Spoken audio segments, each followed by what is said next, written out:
Lacho elokhwitsho mbukeli ngoku ke singena kwiyure yesibini yenkqubo wena ke uthe waphoswa nangamanye amanqaku ebesenawo kwiyure yethu yokuqala siye satsho kaloku into yokuba inkundla yehlabathi iza kuwisa isigwebo kwisimangalo soMzantsi Afrika ngakwilizwe lakwaSirayeli namhlanje. Kanti ke ikumkani yesizwe samaZulu uMisuzulu kaZwelithini uthi idaba elaliwa esandlwana ngonyaka ka-1879 yaba imbalasane kwimfazwe apho ke amaZulu oyisa amangesi. Nakulena ke mbukeli iyure esingena kuyo kuninzi esikuphathele kona wena nje hlala uthi zava ungajijiqhosha ungaqhwanyazi nokuqhwanyaza.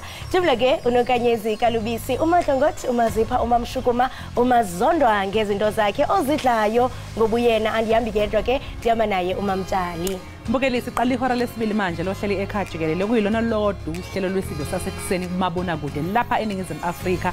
Kusasa ke kuzobe kubungazwa impi yasesandlwana eyaliwa namangisi ngonyaka u1879.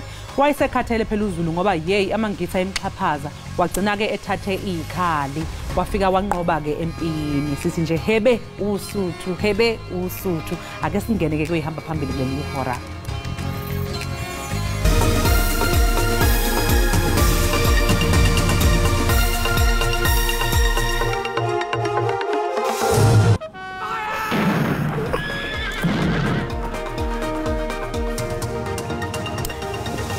Kuphela iminyaka eyikhulu kanye nama-45 kwathola naphezulu amangisi namabutho kaZulu empini yasesandlwana ngo-1879.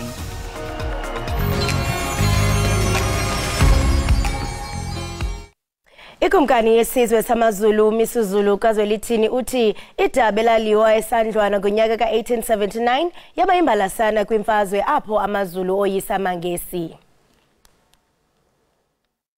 Omkhulu bethu babe khona lapha entabeni encane.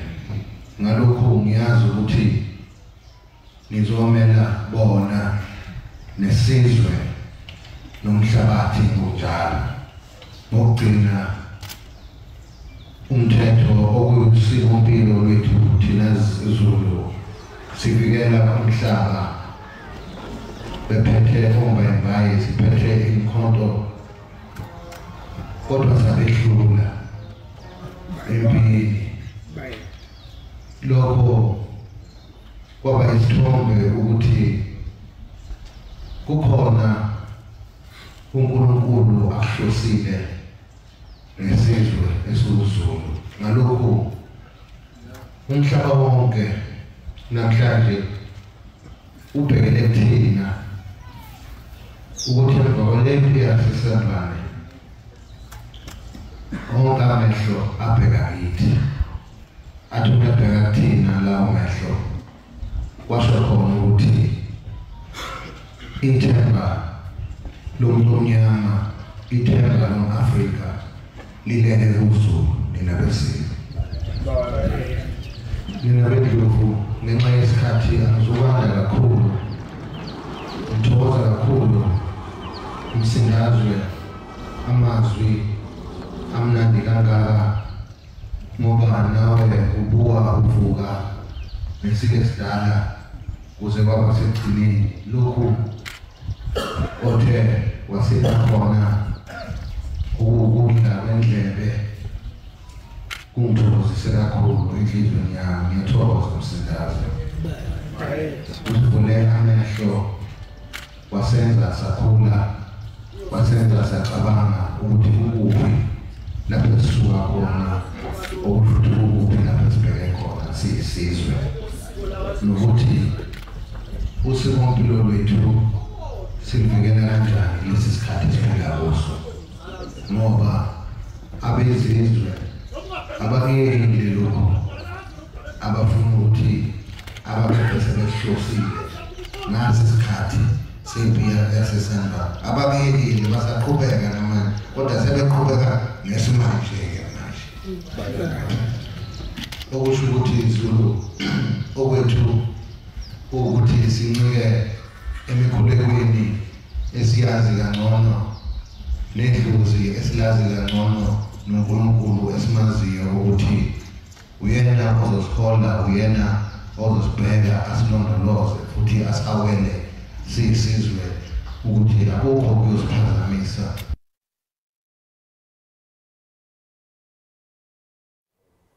Bekusunde ngoba ethole izolo eJoburg Theatre njengoba elinye lamaciko akhaliphile umbuso Khoza ubethula isifundo ngenqophamlando yempi yasesandlwana abadidiyeli balolu hlelo noMadlozi Mnisi kanye noCalvin Dludla banikele khona ke basiqoqela lo mbiko olandelayo. Imlando yethu ayilaleleki ngoba omama bethu kwakube lento ukuthi kwathi ngelinye ilanga manje lento igcina ikhathaza indlela kanti uma ngabe kuculwa kuba lula lento ngayifunde esontweni. Yabo umfundisi mayikhuluma naye ikeyboard yadlala kuba lula ukumlalela kodwa umuzovela amathi uyakhuluma ngeke ingakho ngitheke angithatha isiko lakithi ngilenze libe ukudla kwamihla kunokuthi kube yinto kaSeptember kuphela. Impi yasesandlwana yayi-1879 January 22 kwakulwelwa ukuthi England yayithi ingonyama iqeda amabutho akuqedwa amasiko umuntu mayonile kwakunesiko lokuJoja kodwa ayiphele zonke lezi zinto ukuze amangisi akwazi ukuhlala khululeke futhi bafuna ukushumayela ngenkani bahungule bonke abantu baphume kubeni yilokho ababeyikhona kwa ingonyama ukucetshwayo yayisithi cha ayifuni yona akukhuluni bayimpintsha lento baze bathi ayihlawule ngenkomo ezu200 ezayibiza inyoni kayiphumuli ezazi yifa likaNosidiya eyomama kaZulu benoqwaba kuthiwa lezo nkomo ingonyama yathi ayikhishwe lapha bathi khona amabheshe tanxanye bathi amabheshe tanxanye kwakusho ukuthi sonke manje siyanganxanye singemanzi yalwa ke impi ngo22 January amangisi anqotshwa kodwa umusa ubukusisa kahle kwangekhona ukunqotshwa kuphelele ngoba akwazi ukuthi namhlanje asizazi ngobani sifaka amabhayi siyabhodla kodwa ukho umehluko esiwenzayo emhlabeni yini lesiyenzayo ngakho isandlwana uma isingasicubungulisisa sibheka ukuthi ikuphi la thina sinyathele kabi khona namhlanje kukude la singaya khona.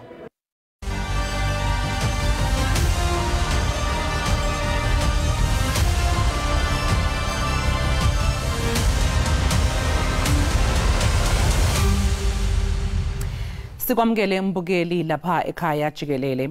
Ungqongqoshe wezobudlelwane namazwe omhlaba uDokotela uNaledi Pandor uzohola ithimba lakuleli enkantolo ebhekele ezobulungiswa emhlabeni ICJ at The Hague. Le nkantolo kulindile ukuthi kuyethule isinqumo sesikhashana mayelana nesimangalo seNingizimu Afrika sokuthi iIsrael ishaya iyabhubhisa ezakhamuzi zasePalestine empini eqhubekayo lapha eGaza. Sitheke ake simeme ungoti wezomthetho umelusi uxulu weDonda Attorneys ukuze azosikhanyisela ngokulindelekile kulesi sinqumo. Melusi sikubingelele sibonge ngesikhathi sakhe ekhaya Jikelele. Ngibingelela ukuthi sinaxoxa ngibingelele kubabukeli emakhaya. Melusi kulesi sinqumo esiphuthumayo iNingizimu Afrika ifuna ukuthi iIsrael ibeke phansi ikhali ukuze phela kuzosizakala izisulu zalempi. Kungenzeka ngaliphi nje ukuthi iCJ iphikisane ke nokubekwa phansi kwezikhali ngoba phela kusobala ukuthi abantu babulawa kwempukane eGaza. Impela namhlanje kulindele ukuthi iICJ noma International Court of Justice ikhiphe isinqumo sokuthi iIsrael ngabe ngempela kukhona yini ukuthi kuqothulwa uhlanga ukuqothulwa isizwe lapha ePalestine. So namhlanje silindele ukuthi inkantolo ikhiphe isinqumo ezosho ukuthi akubemise ukulwa lapha kumise izikhali ngoba ngosuku phambilini ngo-October kuze kube lezi khathi nje eseduze ngosuku bekhishwa amabhoma alinganiselwe lapha kuyinkulungwane eziyisithupha okubonakala ukuthi bekubulalwa ngempela noma ubani okhona noma livikele Israel idayona ibulwa neHamas okuyona eyayizama ukuthi ibe ama-active deployees manje basi Hamas iyona engama-terrorists noma engama-president. So lokho kuchaza ukuthi izomele inkantolo ibheke ukuthi ngabe kuyikhona yini ukuthi kulelazwe kune-genocide ngoba i-genocide ayivumelekile ukuthi ubulala nje bonke abantu kulelo lelo iy'ngane nomama nabantu abadala. Manje Melusi njengoba ukhuluma nawe usho ukuthi ke le nkantolo kuzomela ukuthi ibheke nomsebenzi ukuthi ihlonze ukuthi engabe ngempela iIsrael ihlasele eGaza ngenhloso yokushaya iqotho lamaPalestina noma ke izivikela kulokho okuhlasela kweHamas okwenzeka mhla ziyikhombisa ke kuOctober nyakenye. Umbuzo ke ubuyela odabeni lweintent. Engabe ke le nkantolo izohlola kanjani ukuzenelisa ukuthi engabe iIsrael ihlasele eGaza ngoba ifuna uqeda inyanga ezakhamuzi zasePalestina noma ngoba iphindisela izama ukuthi yona iqothe iHamas.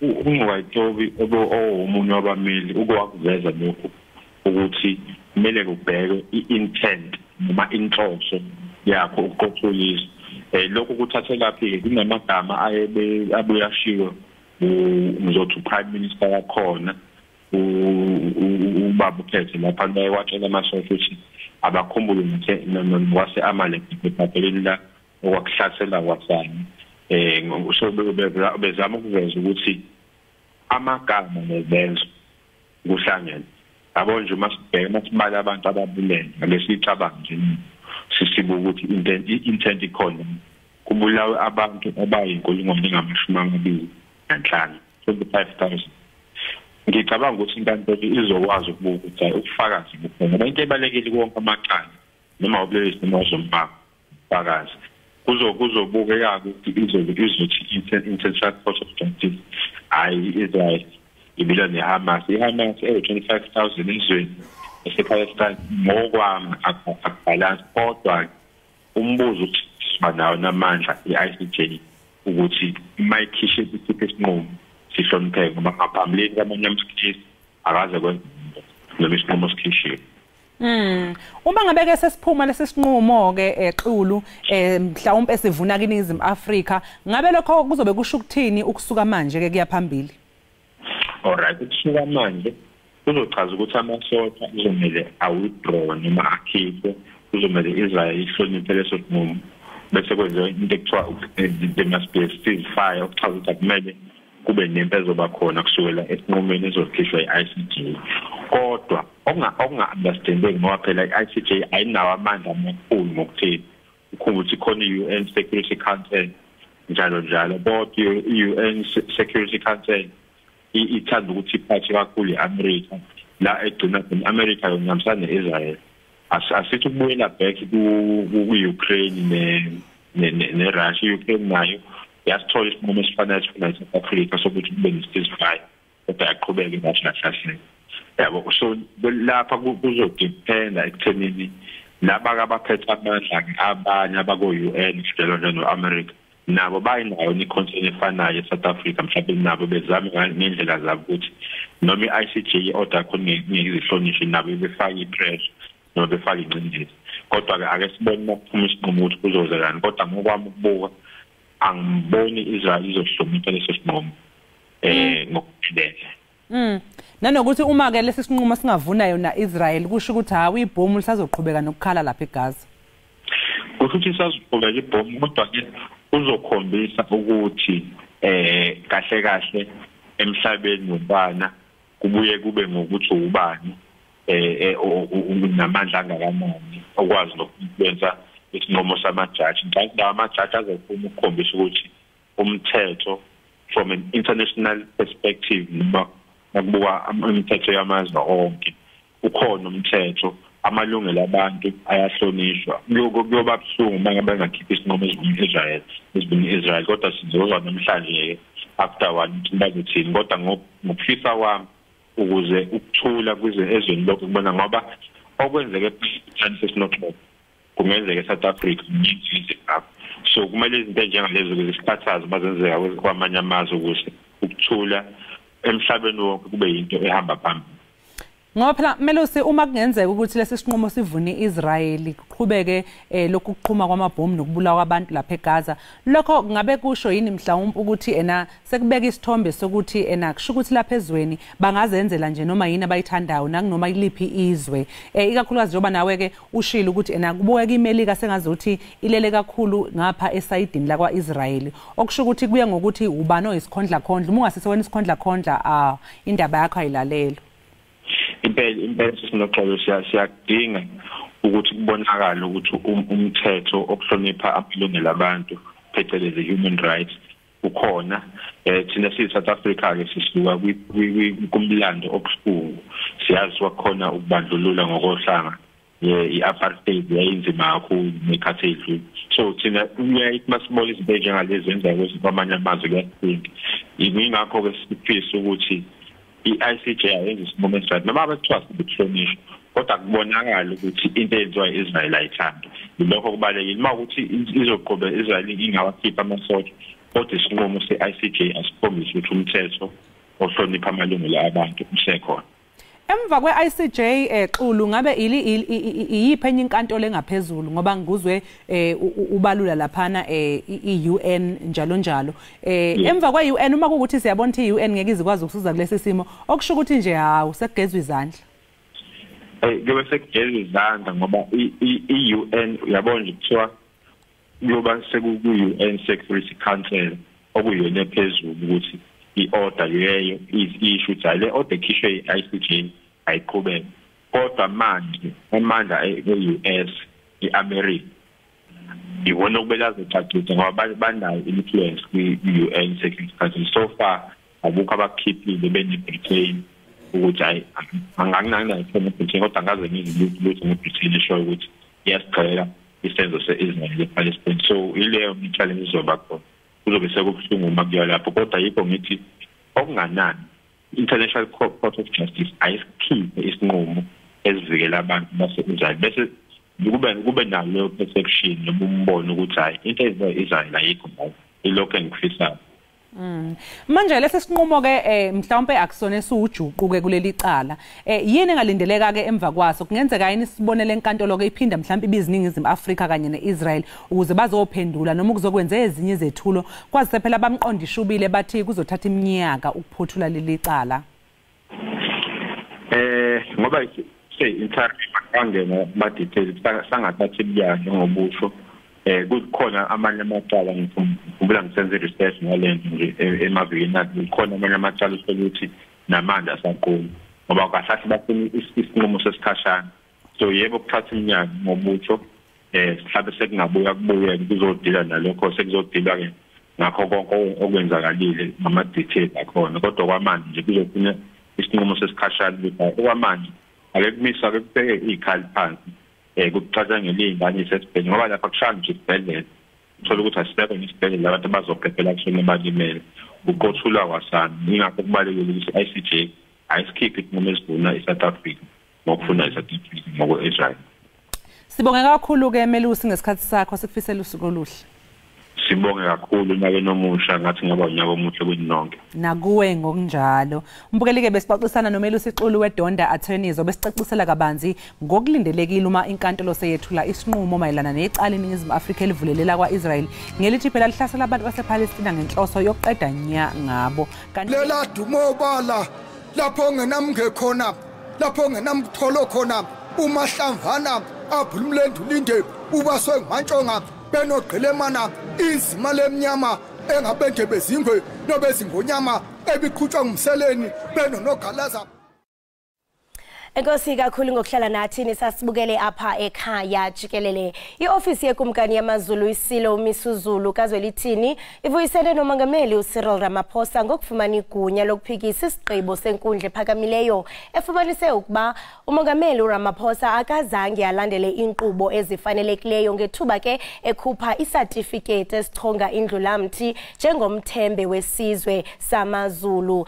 Esi sigqibo ke sithiwe thaca nguJudge uDavis kwinkundla ephakamileyo yasePitoli kwaye ke kulindeleke ukuba isigqibo sidluliselwe kwinkundla ephakamileyo yezibhene ehleli eBloemfontein. Kanti ke sikrweqe isithethi sekumkani umntwana uAfrika Zulu. Nkosana uAfrika masikubulise sikhahlele sikwamkele inkqubeni apha ekhaya Jikelele. Emakhaya. Ukhona kwelo cala lakho Afrika? Ngikhona msakazi. Enkosi kakhulu nkosana endabazitha masiqale ke ngesikhumbuzo sedabi lasesandlwana lenzeka ngonyaka ka1879 apho sabona amaZulu namangesi enquzulana belwela umhlaba wokhokho. Siyaqonda nkosana ukuba nawe ukuba negalelo koku khawusele nje thuphe ngokubaleka kwembali kwisizwe sabantu abamnyama. Umkhosi wasesandlwane ubaleke kakhulu umsakazi ngoba sikhumbula isimo uZulu nomuntu omnyama abhekana naso ngo1879 22 January ngekhathi ama-foreign powers ase-England ama-European powers uQueen Victoria ethumele i-army yakhe ukuthi izo-undermine umbuso wabantu bakwaZulu.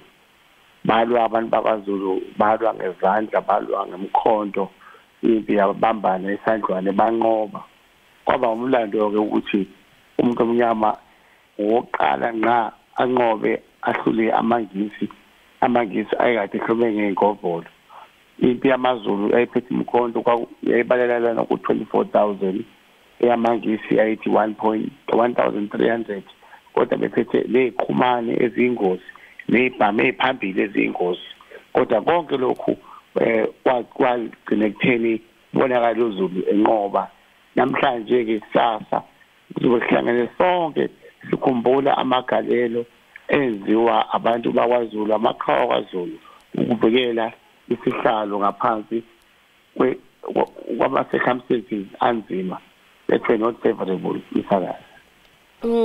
Njengokusisho into kubana kukhunjulwa amaqhawe namaqhawekazi amagorha ayengoyiki ngokoyikiswa asukumela inyani ingaba mhlambe kufuneka kwenziwe ntoni enkosana uqinisekisa into bana lembali ityebileyo kangaka ayigqwethwa ukuze izizukulwane ezizayo zibe nolwazi ngayo. Siyadinga ukuthi si-engage izazi zethu izulalwazi zase-Afrika zakwaZulu zakwaXhosa wonke umuzi womuntu omnyama ukuthi sibe nento ekuthiwa isandlwane conference isandlwane policy conference lapho sizokwazi ukuthi sihlangane khona sibukeze ukuthi yini izinto ezalimala ngokufika kwabelungu ababezohlasela uZulu ngoba kwangaziwe kuZulu kwakuziwe kumhlaba wabantu abamnyama bakwaZulu ukuthi thina bakwaZulu sasiyithreat enkulu ekutheni bebona ukuthi kumele ukuze bethola bakufunayo beqede ngathi ngakho kuyabaleka ukuthi isandlwane conference sigcine sesiyipolicy ekutheni eseyimpilweni zabantu that will assure ukuthi kube ne-progress esupervisewayo ukuthi abantu bakwaZulu bathuthukiswa kanjani amakhono abantu bakwaZulu affecteka ngoba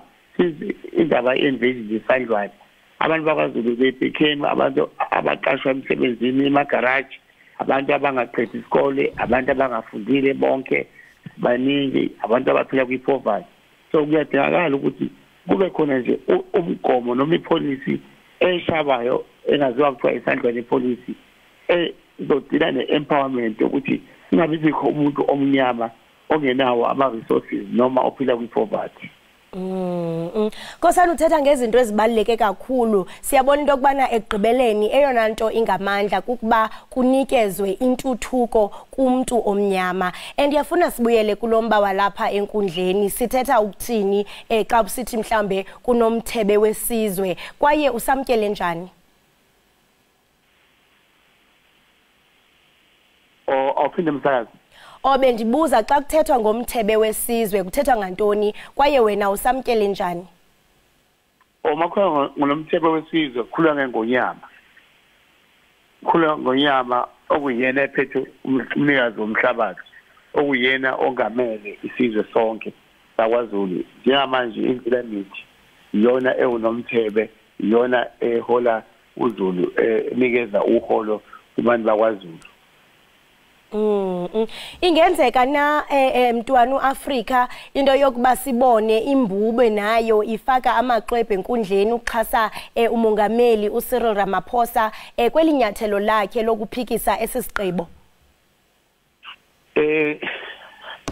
Kunjalo msakazi ingonyama is behind the president and ingakho sikhipha statement ukuthi yonke imithandazo yethu ihamba nomongameli nethimba lakhe lezomthetho ngoba ibona abagcine sebethela amacaphazelo sebesolakala ngokuthi kunama process bebengabalandelanga kube kwinkosi okwakungesilo iqiniso ngoba wonke ama process ayelandeliwe ngendlela and upresident wayigculisa futhi wonke umuntu wabona kwaba iprocess open lakho ke siyabantu bakwaZulu siyindlunkulu siwuZulu we are behind the fight ka president ukuthi akwazi ukuthi athi put history into perspective ngendlela no addressa wonke ama doubts that came with this judgment Norman Davis question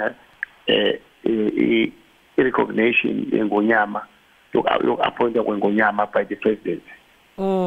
Njengokusitsho mntwana uAfrica into okubana ninethemba lokuba umongameli weli uzawukwazi ukuaddressa le ngxoba kaxaka yakhe uJudge uDavis. Ndiyafuna ukuqonda ke ngoku enkosana into bana uba mhlawumbe inkundla ehleli pha eBloemfontein iyasikhabe sisicelo sikamongameli, singambona mhlawumbe unomthobe wesizwe enikezele enkundleni ukuze akhusele ukuchonga kwakhe njengenkumkani yamaZulu.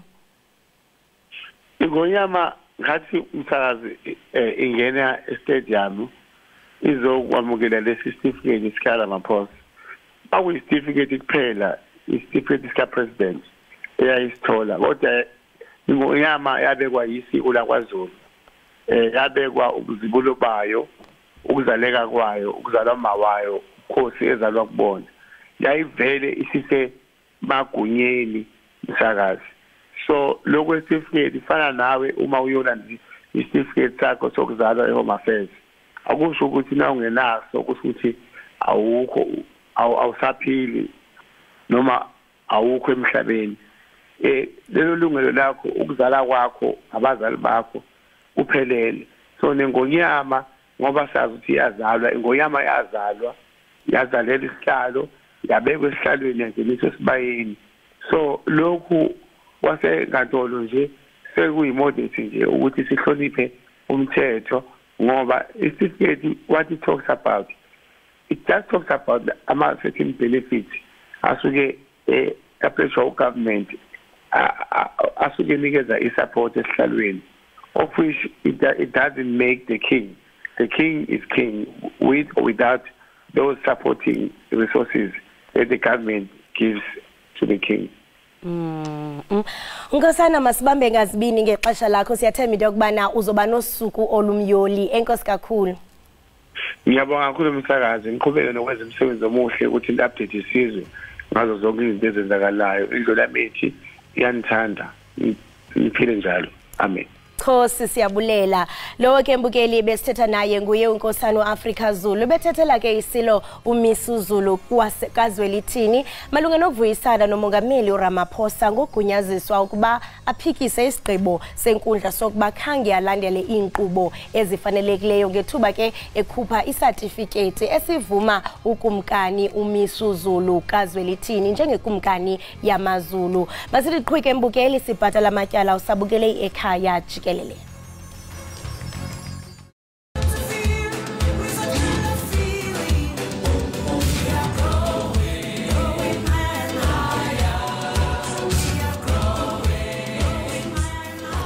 Siphinde sikamkele mbukeli lapha ekhaya Jikelele. Mbukeli umgubho wempi yasesandlwana usho likhulu kwabaningi kanti ke izolo uNomadlozi Mnisi ubese Joburg Theatre waxoxa ke nabadlali beIsandlwana the musical. Ngijabule kakhulu ngeneme ngoba sikhupha usuku lasesandlwana nje ngeneme ngisese isese inkomo ngishoda ngomsila ngabe ngiyomisa njengekhodi lensene kusho ukuthini inkomo kusho ukuthini ukuba umZulu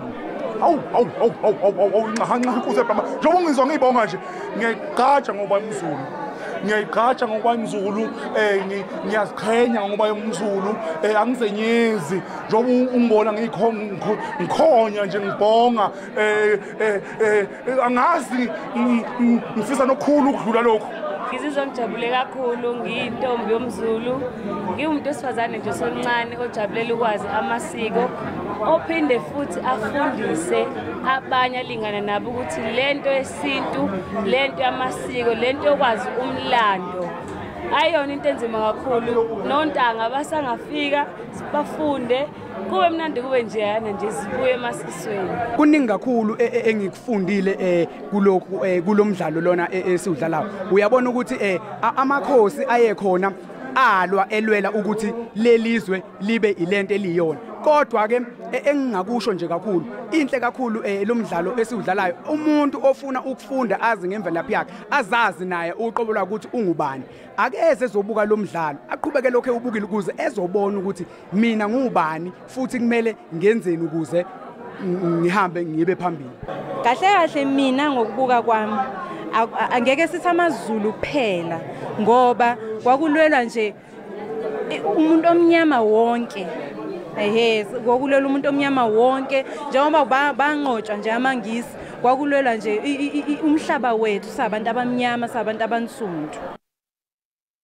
Ngijabula kakhulu ngoba lapha kuvezwa umlando omuhle kakhulu ikakhulukazi esizweni samaZulu nabantu abaningi abasha abangasawazi awukho lapho ugcinwe khona.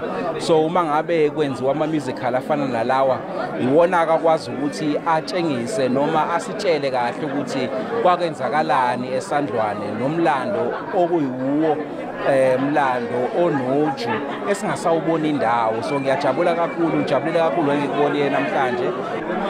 In all honesty, I wish everybody could come through and watch this show. It's such a rich preservation of our cultural heritage. I'd like to commend Babambuso Khoza as well as Jikelele Africa. They did an incredible job at reenacting Isandlwana and what happened there. We all learned a lot and left this place more proud of who we are. Because of umbuso ngiyamazi kusukela kudala kade lekho khona and uyayiqhakambisa kakhulu ukuthi ubani and the play yakhe was very amazing and ibithokozisa kakhulu.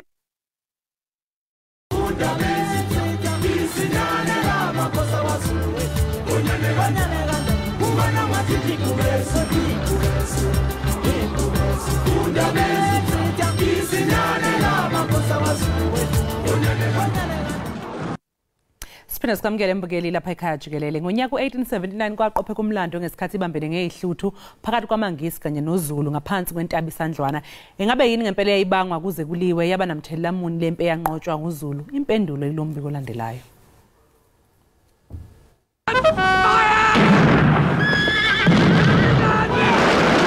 Umbukelo ohlelo lwesidlo sasekuseni ekhaya Jikelele. Osomlando bathi imbangela yempi yaseSandlwana kwaba ukuthi uZulu wayesekhathele izenzo zamangisi ezinonya ezazihlukumeza kakhulu ngabadi. Imbangela enkulu yathukuthelisa amangisi kwaba ukubulawa kwamakhosikazi enkosi uSihayo kaXhongo Ngobese ebulawa amadodana enkosi uSihayo owayehola amadodana enkosi uSihayo kubulaweni kwalabo besimame kwabe kuumehlokazi likaSihayo Ngobese ingoba makhosi ngakho ke igama lakhe lalingapheli emlonyeni yamangisi. Izathu okubulawa kwamakhosikazi kwaba ukuthi babe wasole ngokwelela esilungwini beyophinga ngakho kamadodana enkosi uSihayo athi laphezwa ngokwelela konina beyesilungwini beyophinga nawo abesewele yobathungatha kwathi laphe bathola abesebabulala bonke. Empeleni imbukela akekho wazi ukuthi kahlehle yini enze ukuba amakhosikazi enkosi uSihayo awelele esilungwini kungenzeka ukuthi ayoyikhonzela uThixo wabamhlophe ngoba phela yabe seyandile inkolo yamangisi.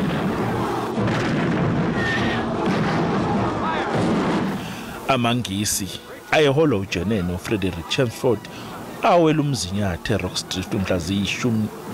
Amangisi ayehola uJenene uFrederick Chelmsford awela umzinyathi eRockstrift mhla zisishagalolunye kuMasingana.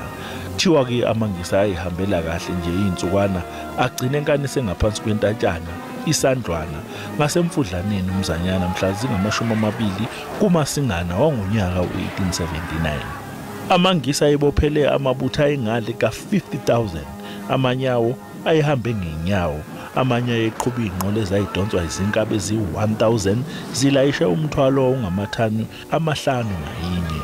Amabuthokazi la ebutheni ondini eholwa umdidiyelo wawo uNontshingwayo kaMahole Khoza intontela. uNtshingwayo wayesizwa umavumengwana kaNdlela Ntulu ukudidiyela amabutho kaZulu. Ibutho likaNtshingwayo kwakuyintontela nokuyibuthela libandakanya umntwana osenza ngakhona uSotobe Sibiyandlela kanye noHlathi Ntshangase nabanye. Osomlando mabeyilandisa kahle le ndaba bathi impi kaZulu yahamba ibanga elingama-kilometer angama-80 iphikelele lapho kwakunkanise khona amangisi kwayithatha izinsuku ezinhlanu ukuba ifike khona. Induna ikaZulu zayihlela ukuhlasela amangisi ebusuku mhla zingama-23 kuMasingana ngoba ngalobo busuku unyezi lwalizobe ligcwele kodwa amangisi agadla kuqala mhla zingama-22 kuMasingana wangonyaka u1879. uZulu wayesayiphumlele kwesigabhadakazi sangomhla zingama-22 emasimini ombili abuqamamanetshana iSandlwana ngenkathi ethelekelwa amangisi yakhala induku yamagwala ngisho isibhamu phela kodwa umkhuzi wawo uColonel Danforth wagcina ikhuzile impi yakhe yasihlehla. Ukuhlahla kwempi yamangisi kwayisiza kakhulu impi kaZulu ngoba kuthiwa ubumnyama babukhasa phansi kungekho nyezi. Seliphumile ilanga kwagcina ekudumeleni ibutho lomcijo namangisi yakhala futhi induku yamagwala. Ingoba amakhosi umehlo kaZulu waxoxa lusolwazi ukuthi yena nebutho lakhe ingoba amakhosi babe isifuba sempi kaZulu. Bawaqonda kangcono ke amangisi njengoba ayebhekise kuwo bagcina benquma ukuthi noma kungathiwa siyakhala isibhamu beuzulu okungcono abaqonde ngqo emangisini. Sekumlando mbukeli ukuthi uZulu wagcina eyinqobile lempi impi yaseSandwana kanti kusasa kuzobe kubungazwa lempi kwaZulu Natal.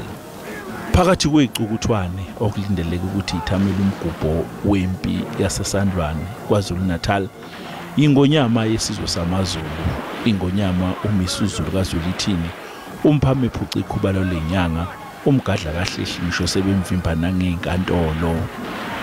iSABC njengoba wazi imbukeli ukuthi umsakazelo umphakathi izobe inkanise khona la kubungazwa khona oyimpi yaseSandwana. NgiuCalvin wakwaDludla umdidiyelo semkantshubomvu ohlelweni lwesidlo sasekuseni ekhaya Jikelele.